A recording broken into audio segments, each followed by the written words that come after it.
안녕하세요. 밴쿠버 인사이트입니다. 2025년 2월 15일 폴리에르는 캐나다 국기의 날과 맞물려 토요일 오후 캐나다 퍼스트 집회에서 지지자들에게 연설을 했습니다.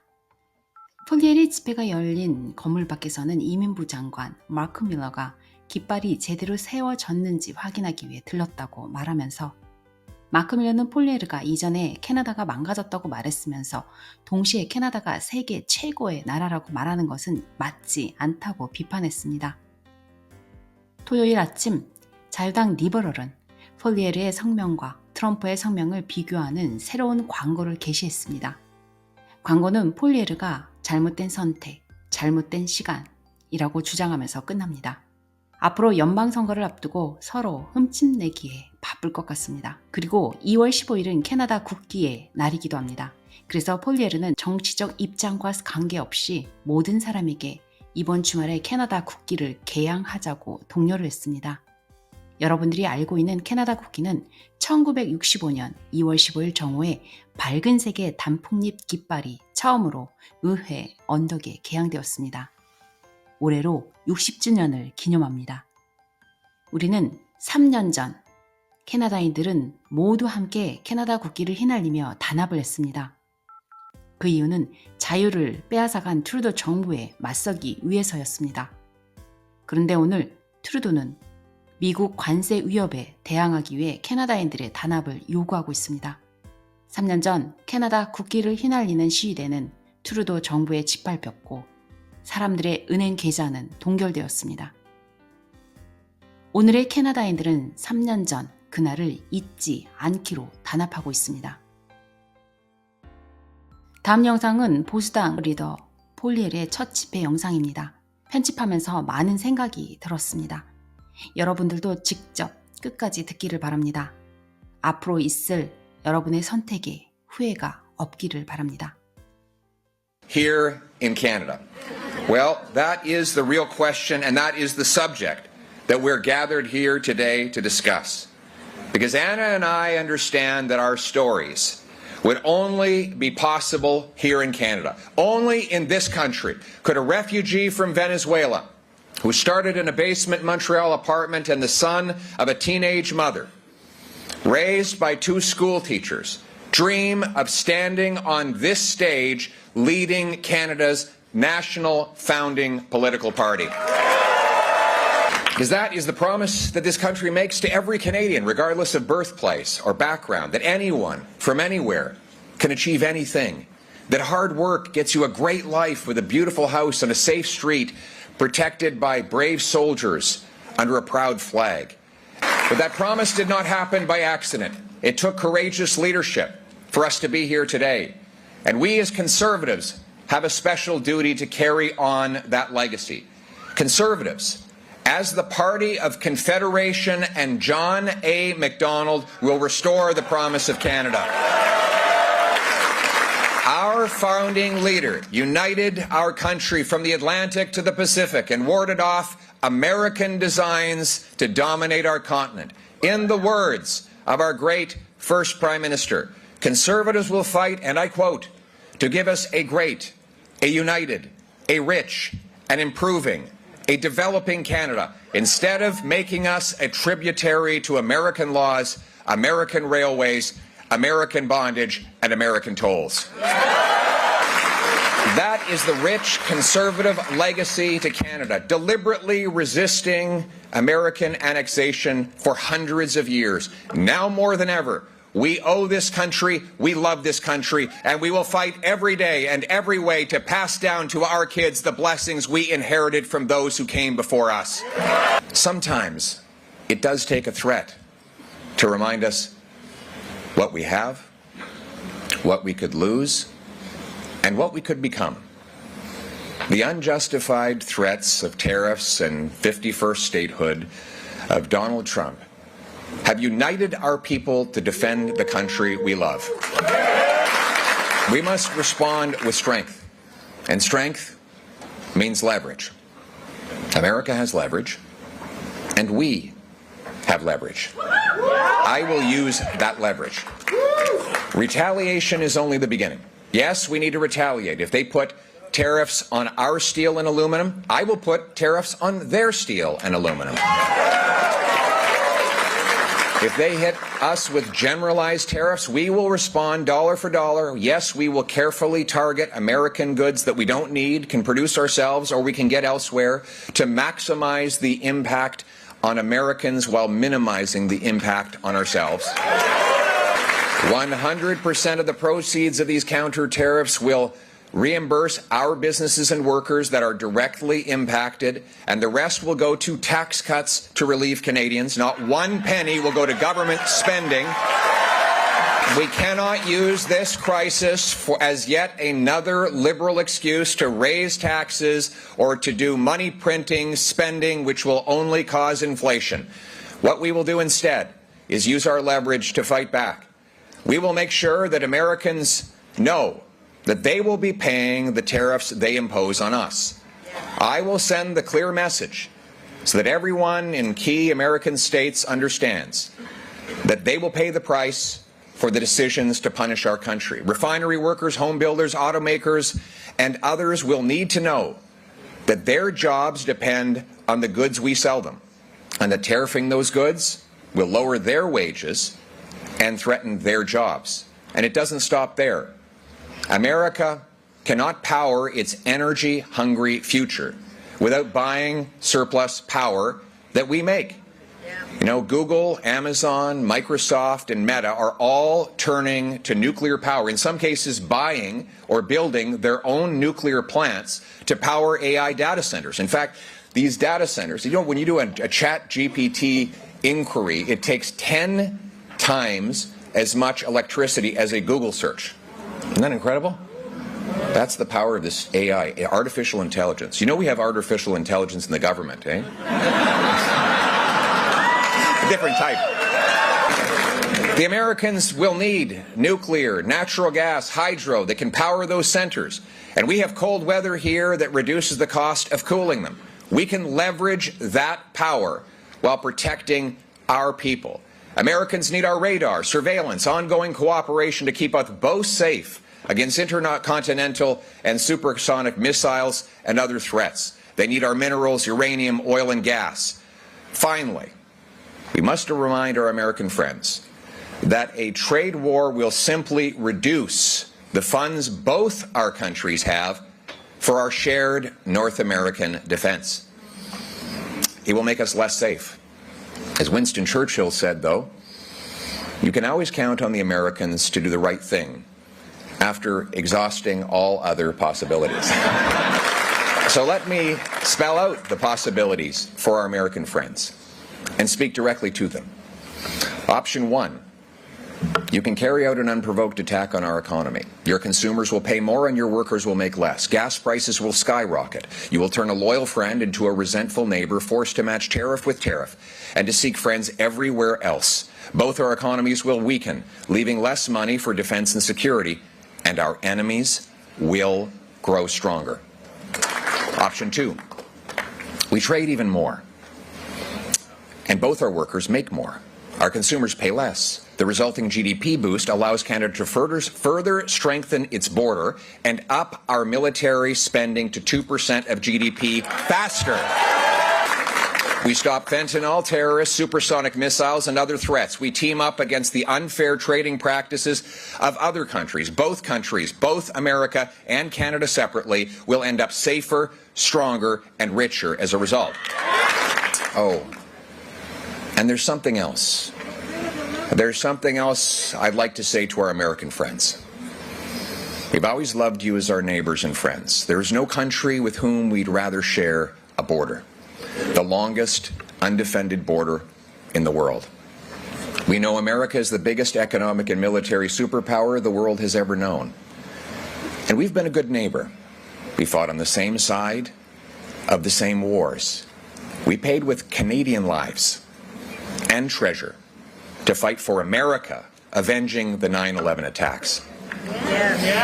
You have your grievance with us. We have ours with you. But I would ask you this question. Which other country would you rather have as your neighbor? And if Canada is not your friend, who is?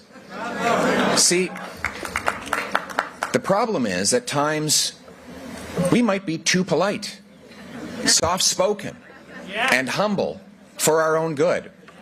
We are slow to anger and quick to forgive, but never confuse our kindness with weakness. We love our country and our flag. We are a strong people with a proud history as a warrior nation whose soldiers have proven fierce enough to crush the fascists, the communists, and Al-Qaeda, yet humble enough to never once brag about their heroism. We are mild-mannered and made of steel. So let me be clear. We will never be the 51st state. We will bear any burden and pay any price to protect the sovereignty and independence of our country. Which option the Americans will choose is up to them. But let's be honest. We have to be prepared for the worst.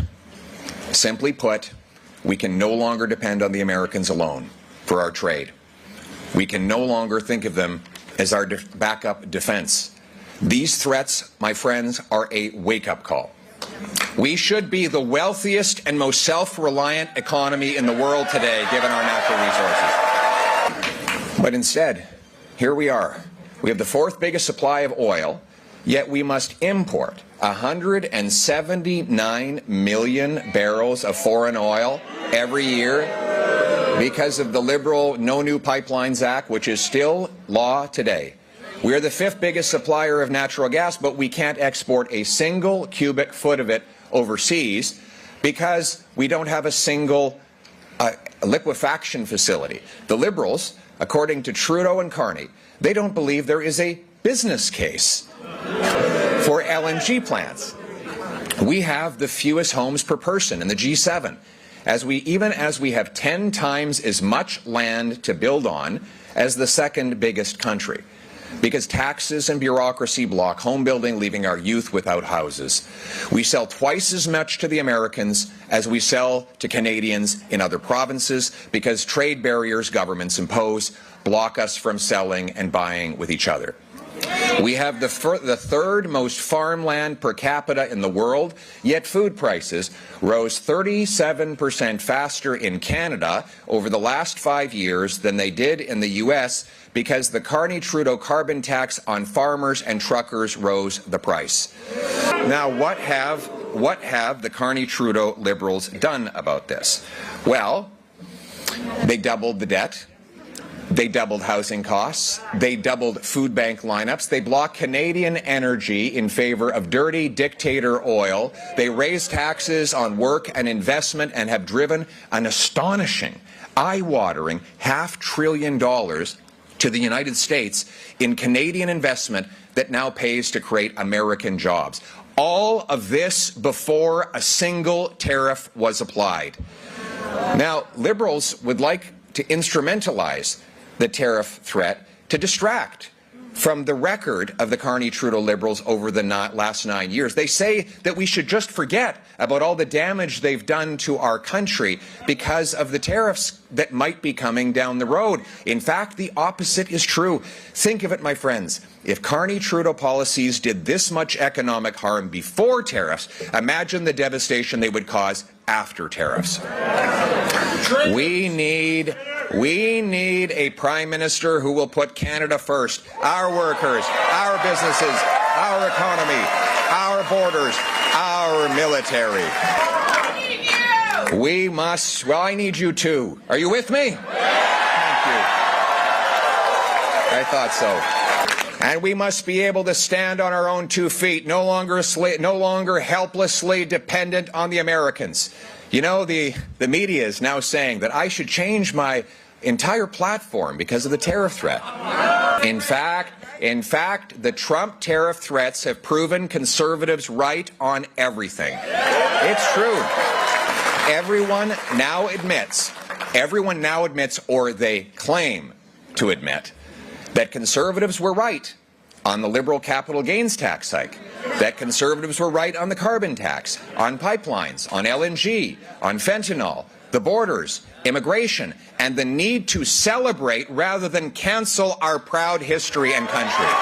You know, it's funny. First, the Liberals said, Poilievre has no policies. And then they said, okay, he does, but they're really scary. And now they say, they agree with all my policies. You know, imitation is the highest form of flattery, but you cannot believe them. My friends, it is not realistic that we would believe a party 60 days before election suddenly reversing itself on absolutely everything. If you want conservative policies, you will have to vote conservative. Take the carbon tax. Take the carbon tax. And you know what to do with it. You know, before the tariff threats, we were talking about a carbon tax election. But now with these threats, I have to concede I've had to reflect on whether it is a top-of-mind issue. And after much reflection, I have concluded that the carbon tax will be an even bigger issue in the coming election than we thought. Combining Trump's tariffs with Carney's carbon tax will decimate our industries and destroy the jobs of our workers. The worst Liberal tax of all has been the carbon tax, championed by Trudeau and his economic advisor, Mark Carney, whose only complaint was that the tax was not high enough. Now he plans a pre-election trick. Next month, just days before he calls the election, Mr. Carney will pause the carbon tax, hide it out of sight so that you won't see it for the duration of the election period. And the media will tell you, forget all about it until the election is over, at which time, God forbid, if he were re-elected, he would bring in a much bigger tax that has no rebate whatsoever. He said just a few days ago that he doesn't want to, quote, axe the tax, he wants to change the tax. Right. He will take the change right out of your pocket. Mr. Carney's new and bigger carbon tax will help America take every industrial job from Canada. They will be popping the champagne at the Trump Tower when the Carney carbon tax comes in. Our industrial towns will become ghost towns if Carney gets his way. Now, I know Mr. Carney is going to try to plagiarize my policies right before the election, policies he has long opposed. But don't believe a word. In just a few months ago, did you hear about this? Mr. Carney moved his company headquarters to New York, Donald Trump's hometown, shifting jobs and investment into the U.S., just like Trump wanted. He opposed pipelines in Canada while his company bought them in the Middle East. He supported Trudeau's carbon tax in Canada while he profited off of investing in coal in the United States of America. He put his profit before our people. Carney cashed in, Canadians lost out. If he wins, Canada loses. But Canadians will win, and we will do it with a new Bring It Home economic plan. We will bring home our jobs, investment, and companies and break our dependence on the United States. We will unleash a fierce free enterprise economy to bring home control of our economic future from outside forces. We will stand on our own 2 feet, be masters of our own destiny, and be in charge of our own future. We will impose the same law on government spending that you impose on your household spending. We will be required to find $1 of savings for every new dollar of spending that comes in. The Liberals drove $500 billion of investment to the United States, mostly by blocking our resource sector. They did this with the No New Pipelines Law, C-69, that has blocked the Energy East pipeline, blocked the Northern Gateway pipeline, and countless other projects. In fact, much worse than that, this is the situation we're in. I want you to paint this picture here. Not only can we not sell our oil to the world, we can't even sell it to ourselves. Do you know that the oil that Quebec imports from Alberta has to go through the United States of America? And if we ever got into a real trade dust-up with the Americans, they could even cut off the supply of our oil to ourselves. Now, why is that? Because they blocked the East-West pipeline that would have bound our country together and allowed us to sell Western oil to Eastern markets. Mr. Trudeau, with his economic advisor, Mr. Carney, said, also that there is no business case to sell gas to countries like Germany, Japan, Greece, and others that were begging for it. Now, the Americans and Qataris are beating us to the punch. So we sell our natural gas internally for $4, while the world price, or the price in Europe, is $13. So let's give a little economic lesson to Mr. Carney and Mr. Trudeau. If you have something for $4 and you can sell it for $13, that's a profit. Now, if you can do that billions and billions of times, that's a business case, right? This all raises the question. I have a serious question for you. Think about this. Do you think that we could build the Canadian Pacific Railway today? Or would there be some squeaky, radical protester chaining himself to a tree like Minister Guilbeault? Again, the keep it in the ground crowd in the Liberal Party were doing these damaging policies. Imagine if they did this much damage before the tariffs, how dangerous they would be after tariffs. This tariff crisis has proven Conservatives were right also about natural resources, and that's why we need a plan to bring home production to this country, and that's what we will have.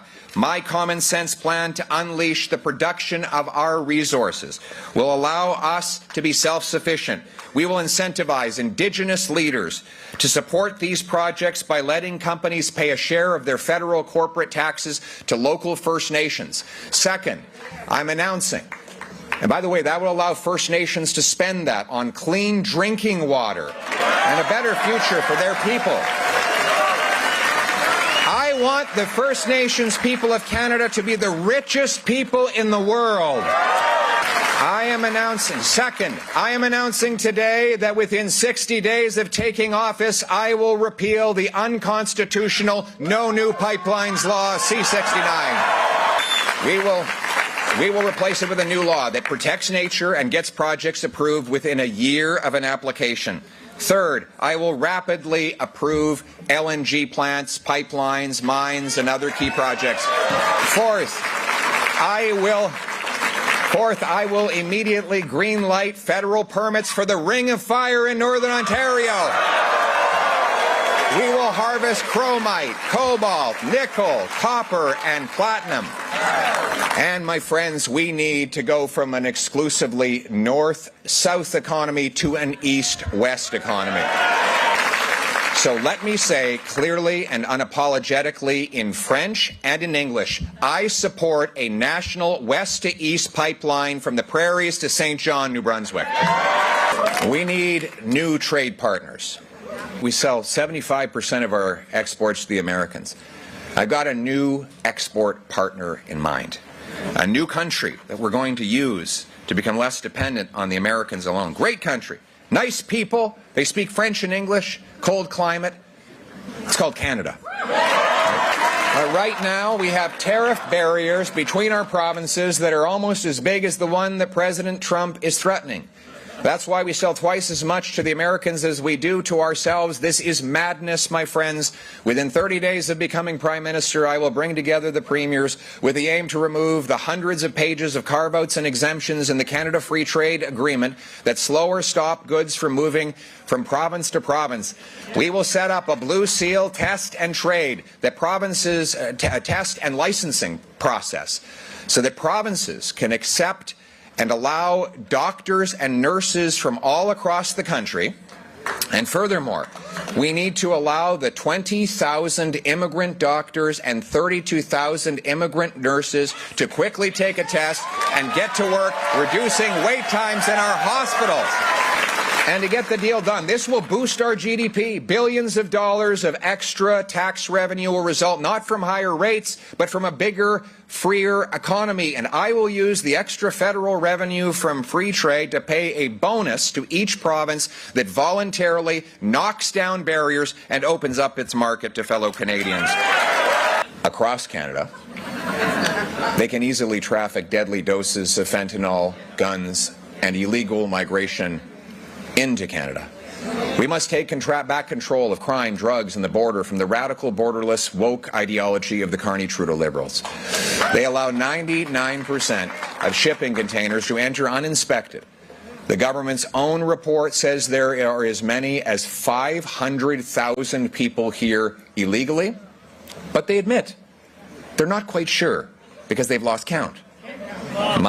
Or perhaps they just can't count. That might be the answer.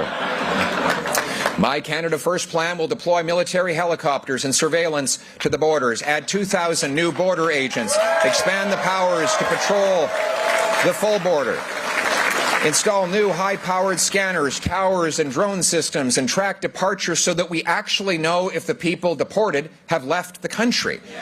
Liberals and we, my friends, even worse than the gun crime that our open borders policy has brought us, is the fentanyl deaths. Mr. Carney recently said that fentanyl is not a crisis, just a challenge.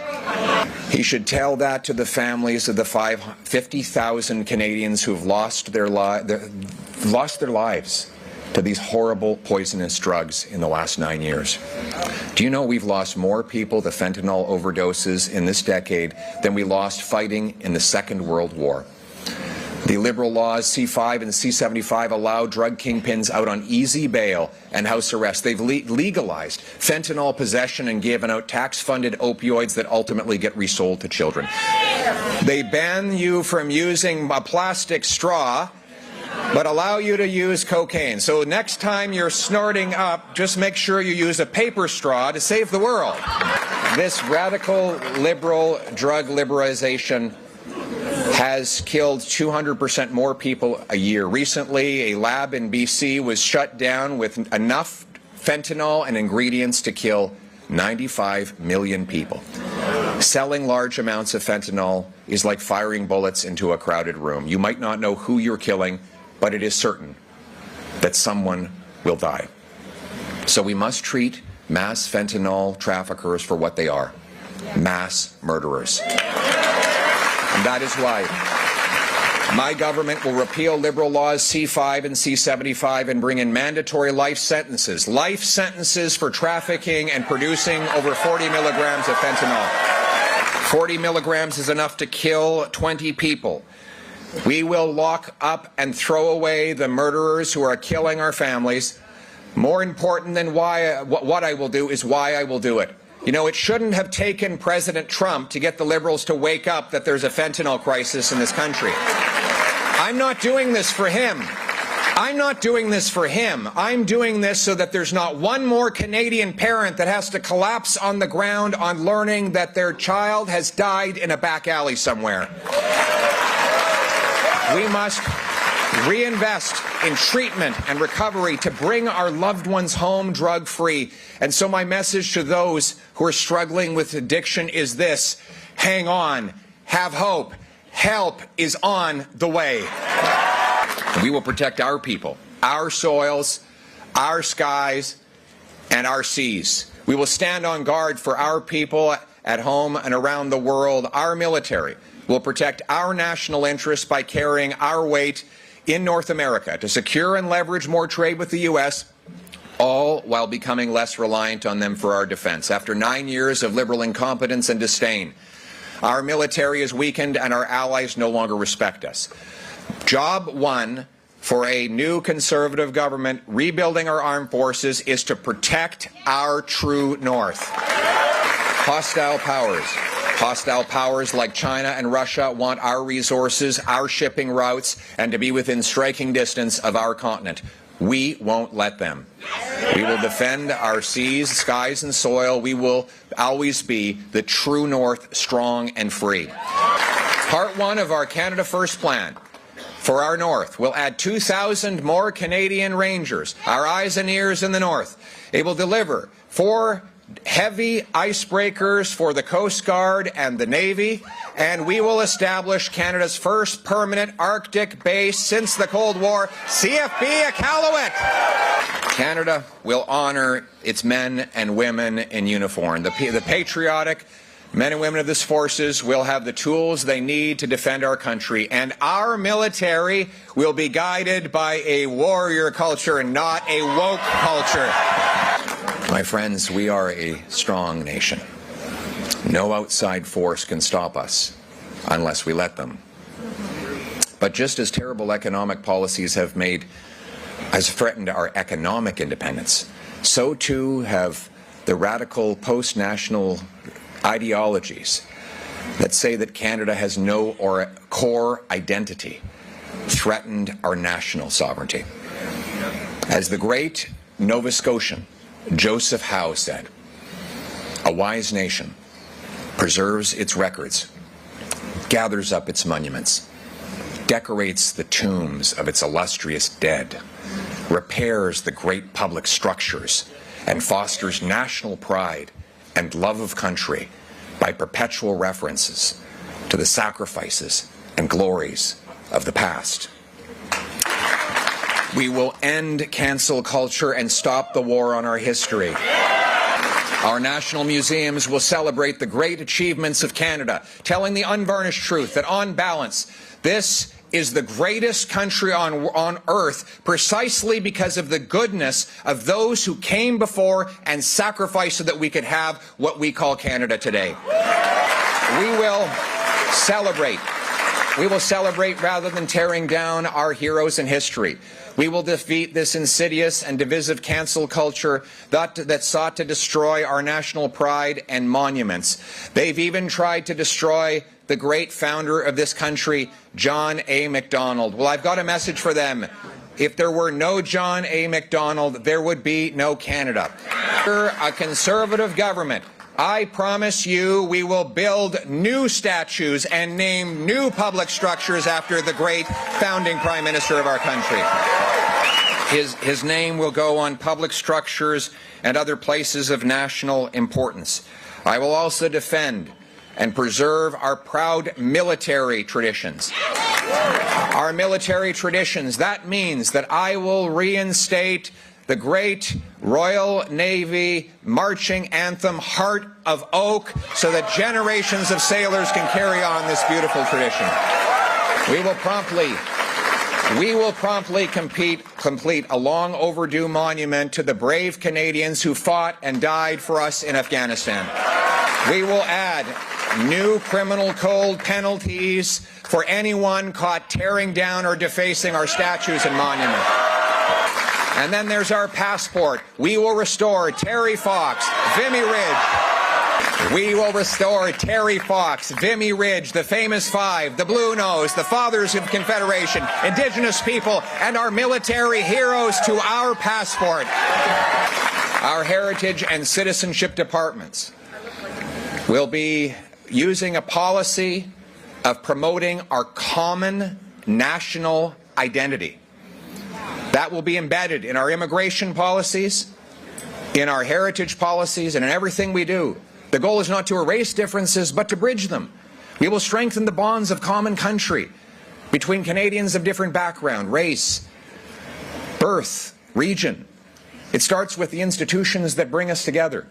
I will massively expand the Cadet Corps and the Junior Rangers to bring our youth. We will bring our youth together for mentorship under great members of the Canadian Armed Forces. There will be more exchanges. For example, can you imagine if we had an exchange where a kid from Mississauga could go up and embed with the Rangers in Inuvik, learning thousands of years of Inuit knowledge and history, all while surveilling our northern coastline against risks? Wouldn't that be a way to bring our different peoples together?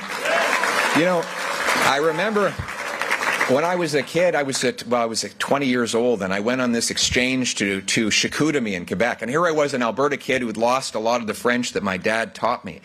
But as an Albertan in rural Quebec, I never felt more Canadian.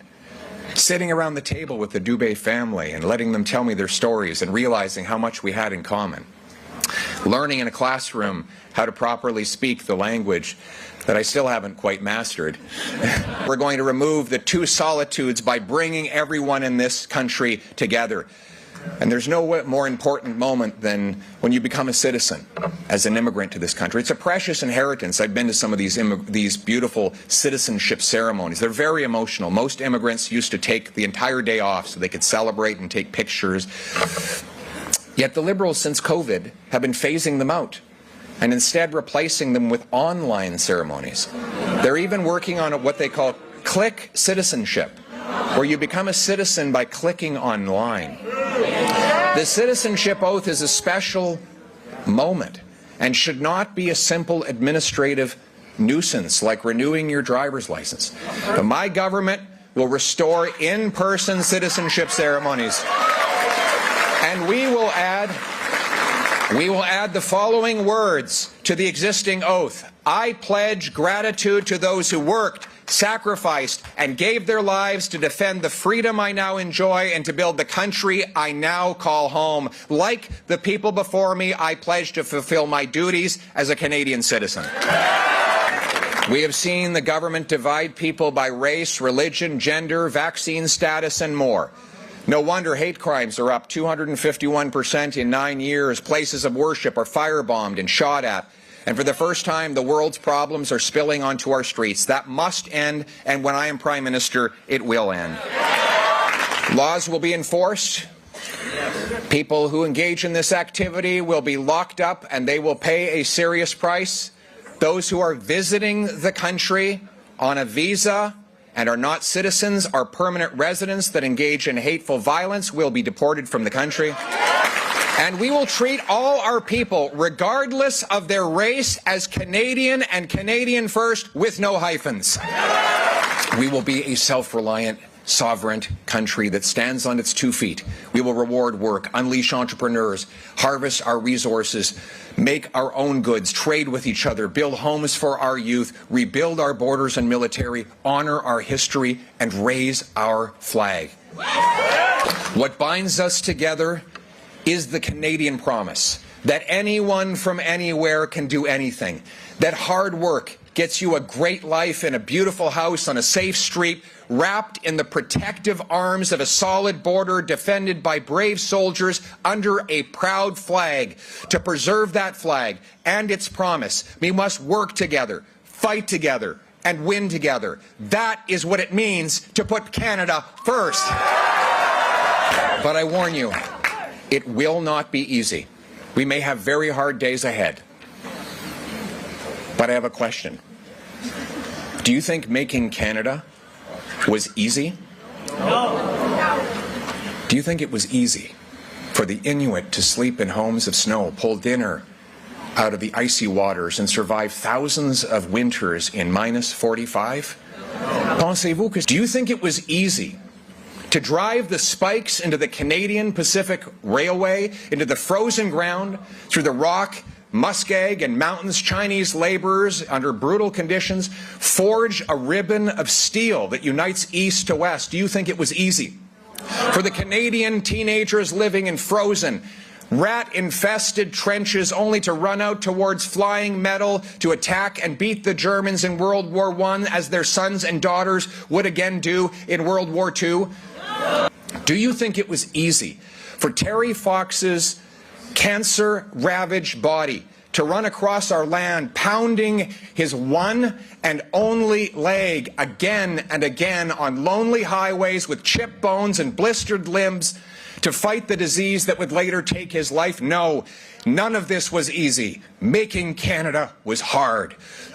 Those are the people who built and defended our country through sacrifice and struggle, but they did not go that far and travel that long so that we could take the easy way out and give up. Like them, we are part of something bigger than ourselves. We are in this together. We are at this place in this time because we have a job to do, to pass on intact what we inherited from those who came before us to those who come after us. Parce que le Canada vaut la peine qu'on se batte pour lui, pour notre peuple, pour notre terre, pour notre chez nous, pour le Canada, because our country is worth fighting for our people, for our land, for our home, for Canada first, always and forever. Let's bring it home. Thank you.